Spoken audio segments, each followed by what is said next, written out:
Hi guys, I'm back again. So this should be part three of the lecture on aggression. It's a little dark on this, but there's light at the end of the tunnel. Um, the first thing that pops up is institutional violence, which is where there's violence toward many people. And it seems callous and people are indifferent, and it's violence. Um, they bring up an example of the Flint water crisis. This has been pretty well published. It was a bigger thing a few years ago, but it's still ongoing to this point. So the government in Flint, Michigan decided that their water was supply was too expensive. They were buying their water from another city, so they used what was available to them. However, the water that was available to them has high levels of lead and it's dirty and it has other toxic chemicals in it as well. And as soon as they chose to switch over to the water source, people started getting sick. Um, and the government did not seem to care. The government seemed to be focused more on how much more expensive it would be to have a healthier water supply because Flint, Michigan is not a rich area. Um, and The case of Sincere Smith popped up. This absolutely adorable little boy, and you can't see it that well in this picture. You can see it better, I think, in the book's version. But I mean, he just, when they switched the water over, broke out in a rash, and the dermatologist says it's the water. And so, how is this kid supposed to live and bathe in a town where there's no access to clean water? Um, uh, it's easier, well, I'll wait a minute, but it's easier to think of um, a decision in terms of money and not necessarily the impact to individuals. Um, yeah, it's easier to think in terms of big picture saving money, not little picture, how's it gonna affect the actual people individually. So this was one big example that kind of humanized the problem.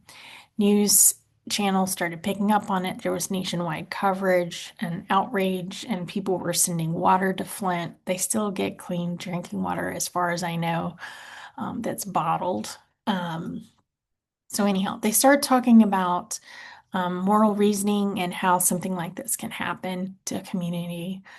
Um, Utilitarian thinkers believe the moral decision is the one that does the greatest good for the greatest number of people. Um, but I'm not sure that that is even the case in the Flint water trial.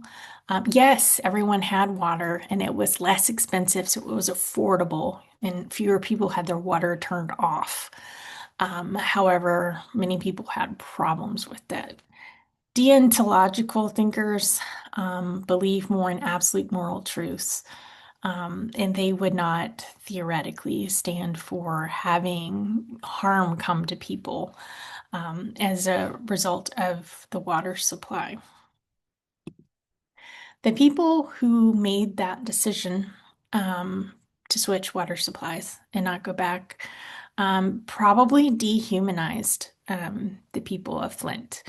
It's a process by which we deny their full humanity because they're seen as this big group, um, and you're not thinking of them as individuals.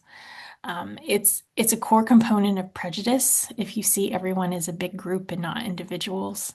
That big group in Flint happens to be poor Black people as well. It's a very poor community that is mainly African American. Um, if you do dehumanize, if you're caught in that cycle, then bad decisions can be made. It's a matter of saving a few bucks, even if people are hurt in the process. Um, Also, um, you can get into a compassion collapse where um, if it's a lot of people, you tend to actually care less than if there are one or two examples of people who are truly suffering. Um, I kind of think of it as the bystander effect as well. If there are a lot of people around that are being affected, sometimes that doesn't get as much attention because it's normal. But if you can single out an individual or two who are clear cases of harm, then that rehumanizes people.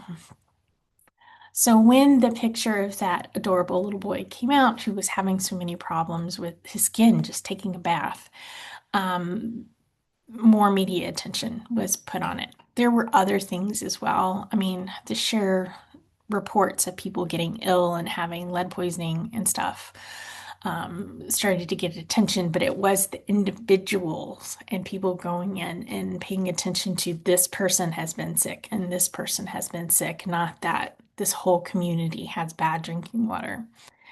So there's a compassion collapse sometimes when too many people are affected. Maybe we just can't process that many people in a bad situation. Maybe it's diffusion of compassion. Um, I kind of like that term. But yes, you need exemplars or examples of people to rehumanize. And sometimes with aggression, if you're angry toward a whole group of people, that can be a thing. I mean, hello, just in politics, Democrats, Republicans. But if you meet individuals within them, you may like those individuals or not be as aggressive because you know more about them. It gets back into prejudice as well, which we haven't gotten to the prejudice chapter yet. All right, so um, moving on, violence in the media. It's probably something that you've heard about. Back in my day, it was don't let your kids watch too much TV because there's too much aggression in that in movies. And now, just to add fun, it's all about social media and screen time too. So you don't have to bother to find a TV and watch hours of people being aggressive. It comes to you on your phone. So, studying the effects of media and violence. Um, Many people assume there are significant consequences of media on violence. It's way more complicated than that, though. Some people can consume violent media and they're not violent. Others think it's not a powerful influence, that, anyone can watch as much as they want and they're okay. Uh, Hang on just a second. I'm gonna pause. Call from Dalton LLC. Hello?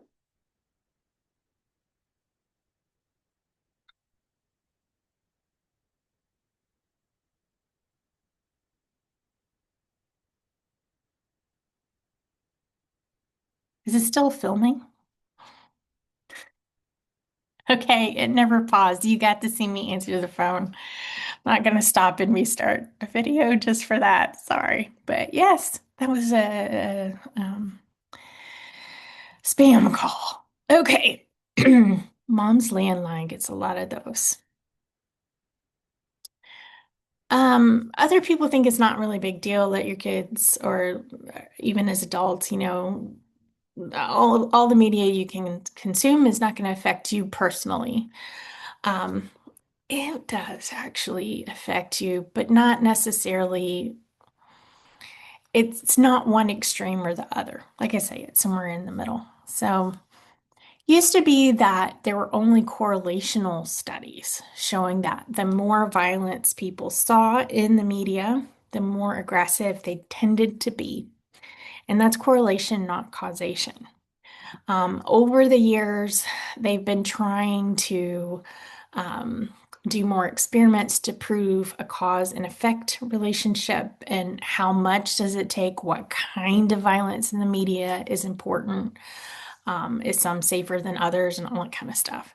So basically, this is one experiment. I'll tell you that video games tend to have more of an effect than just general media. But watching violent police dramas um, tended to result in more violence um, afterwards.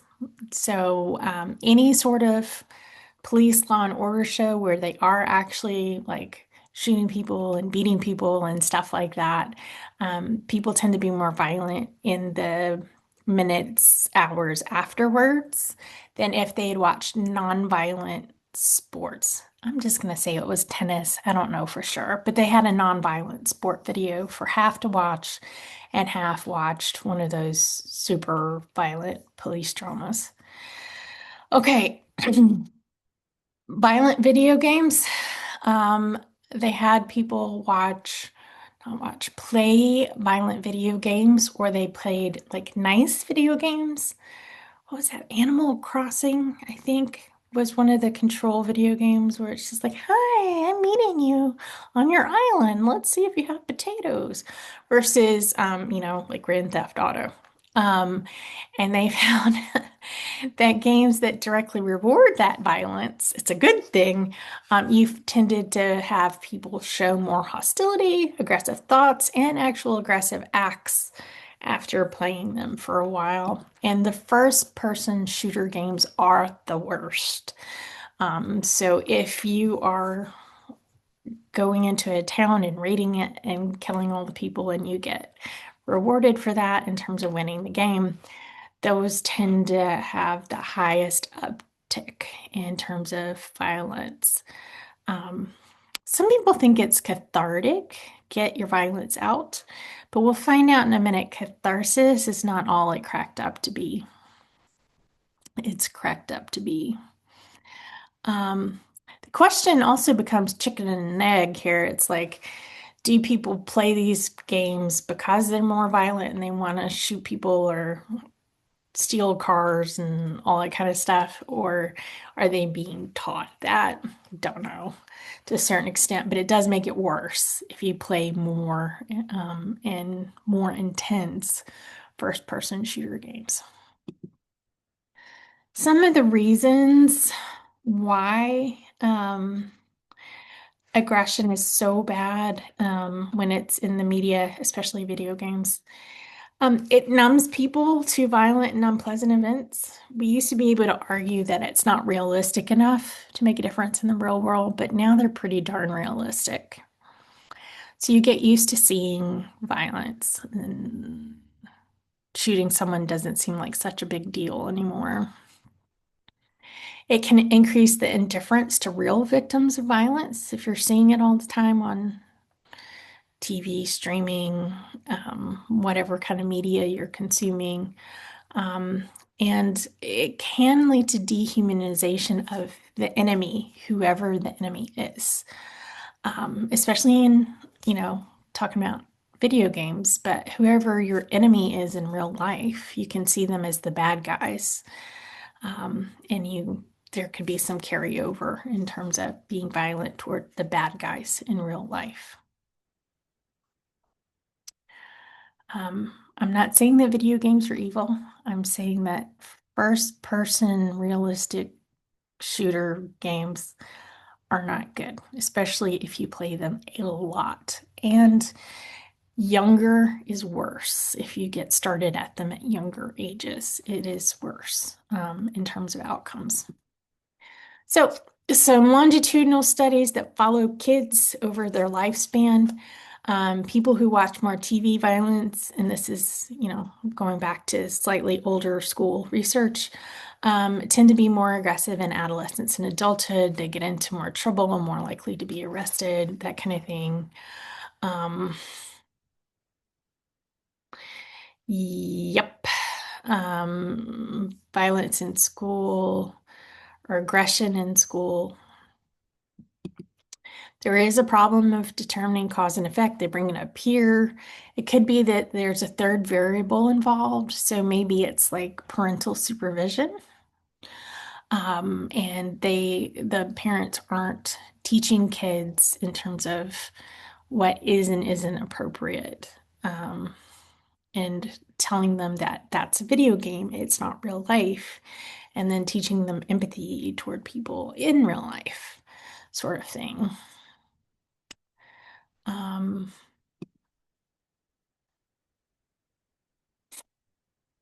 Not all kids that watch violent media are violent in real life. And we've kind of already talked about this. Um, With longitudinal studies, you're not usually manipulating anything. It's a correlational study. Some other things that you can get out of the media and learn that may lead to worse aggression later is that maybe the norm is to be more aggressive. Um, or if they can do it, I can do it. But yeah, either way. Observational learning, you know how to use the gun, when to use the gun, different strategies on how to make sneak attacks. And yeah, and then uh, I don't know about misattribution, but yeah, that's a possibility. Um, yeah. Also, you become habituated to violence and think it's not as bad. Um, And then there could be the self-fulfilling prophecy at work where you expect people to be aggressive in trying to get at you. And so you want to get at them um, as well. You treat people as if they're going to be aggressive and they can't help but react kind of weirdly to you. And so you coming in ready for a fight, there's more likely to be a fight. That is the self-fulfilling prophecy. And it is a problem. So how can we decrease aggression? We saw kind of what not to do. Um, Punishment. No. Yes, maybe. No. Harsh punishment is not good. It kind of tends to just teach kids that violence is the means to violence. But smaller punishment, and if you can use some cognitive dissonance and do inadequate punishment, sometimes that can be more effective than some of the more harsh options. Um, yeah. Um, with adults, um, oh, hang on, I'll go ahead and skip to this. This is what I mean by the insufficient or mild punishment. Just enough to get the kid to stop, but not enough to um, like for them to instantly say, "Well, I stopped because they beat the shit out of me. I can go back to it now." Kids who have the super harsh punishment usually just learn to avoid the punishment and still keep doing it. Some people will stop, but it's usually learning how to avoid getting caught. Um, mhm. Harsh punishment can backfire. Adults. Um, does punishment work in terms of like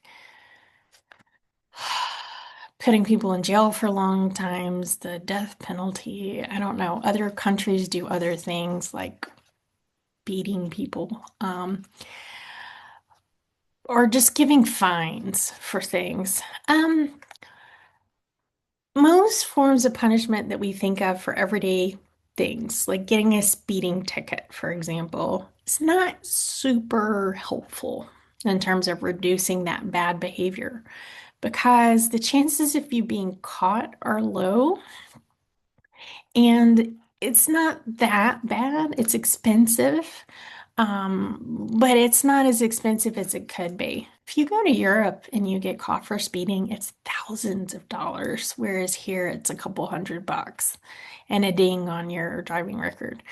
Um, what they found is that punishments with adults and children can be more useful if they're prompt and they're certain. So there's, none of this like randomly enforcing a speed limit, like there are cameras everywhere, and every time you do it, you're going to get caught. So yeah, if it's prompt and certain, punishment can be a deterrent. Doesn't teach you necessarily anything moral in the process, but it can change your behavior. Okay, so I said we get back to catharsis. Catharsis is getting your anger out, blowing off steam by either behaving aggressively, watching other people fight, um, yeah, beating the snot out of an inanimate object. And the idea is that that would help you reduce your aggression and anger to get out on something. Unfortunately, um, it doesn't really work that way. Um, the reverse tends to be true. It reinforces your behavior, and you'll want to do whatever you did more and more and more to the point of where it starts to spill over into more unhealthy ways. So yeah, that's not good. They talk about like catharsis through different ways. Um, mhm, mhm. So what are we supposed to do with our anger? Okay. Um, that's a really good question. And if you ever figure it out, you could be very famous and very rich. However, there are some things that work better than catharsis in the long term for trying to reduce your anger and make you less likely to be angry in the future. Some anger management, um, coping skills. So if you're really, really angry, just learning little tips on wait a minute before I react, counting to 10, taking deep breaths, distract yourself, maybe wear like a rubber band and snap it if you have to. Think about something else. Remove yourself mentally from that situation and go to Tahiti in your mind. Something in the moment to distract you so you don't immediately aggress. And then you may have to get that aggression out. And all that aggression is like extra adrenaline and cortisol. So you can do that by like working out, actually. Some exercise can help reduce aggression, and get the adrenaline out of your system. Also, you can learn how, this is so random, learn how to meditate and let it go. Just let it go. And so they're showing somebody's granny in the woods trying to let it go. Just picture my grandmother, let it go. Yeah. You can also do some reflection exercises on what caused the thing to escalate to being aggressive and what could you do in the future to avoid that. Some journaling, talking to friends or counselors, whatever is appropriate for the situation. There is one caveat to that. When you talk um, to someone, you don't want to just rehash the thing and make yourself more and more angry by rehashing it. Um, so, yes, talk about it and what could be done differently. And once you've had your piece and talked about it, don't keep ruminating in it and let the anger fester. Learn to move forward. Um, so, venting for venting's sake, sure, but end it, process it. Um, um, Use it as a chance to learn. And if you've got someone you can talk to about it, if you can talk to the person who made you angry without hitting them, maybe you can work it out and turn it into a good learning situation in the future. Um, Yep, and they're talking about journaling here and then opening up about what made you angry in that situation and learn something about yourself and how you can better yourself and maybe learn something about how you can approach the person or the situation differently. Learning communication and problem solving skills. Yes, this is just straight up anger management 101 in terms of how can I calm down a situation that's escalating through talking or how I say something or walking away if necessary. Um, yeah.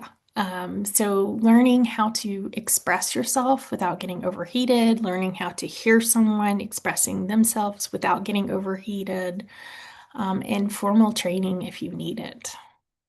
And apologize. Apologies can diffuse situations. If you did something wrong and that's why they're angry, apologize. Um, and get it right, not like, sorry. But here's a list of things you can do to get an apology right. Be sincere, reassure people it's not going to happen again. Um, and don't over explain why you did what you did. Um, it's like, yeah, but you made me mad because blah, blah, blah, blah, blah, blah, blah, blah, blah. And I did this because keep it short, simple, to the point. And then at some point, you can have a conversation that's not related to that heated incident, as to how you guys can communicate better. Um, in terms of dehumanization and large scale stuff, teaching empathy to people. We don't teach empathy very well, not at all in the school system, unless you have really good teachers. It's part of the school curriculum in Denmark, and they are actually one of the countries with very little violence. Um, Empathy is understanding the other person's perspective, and taking the time to feel what they're feeling and why they're feeling it. And if you can understand where that person is coming from, usually you can diffuse that situation. It's harder to grasp when you make that connection. And you can learn empathy and you can learn that you need to empathize with people. Um, Kids who are taught empathy through some program, if they don't get it at home, tend to have higher self-esteem. They're more generous, less aggressive, and have better relationships. And then last but not least, I think they're getting back to, in particular, school shootings, but any mass shootings, where the person had been bullied for so long to where they are now aggressing. We need to be nicer and not bully people. Um, have programs in places to recognize if someone is being overly ostracized and potentially getting angry. Learn how to not do that in the first place, too. So I'll let you guys read the full thing in the book. I hope that this helped, and I hope all of you are doing well. I shall see you soon. Take care. Bye.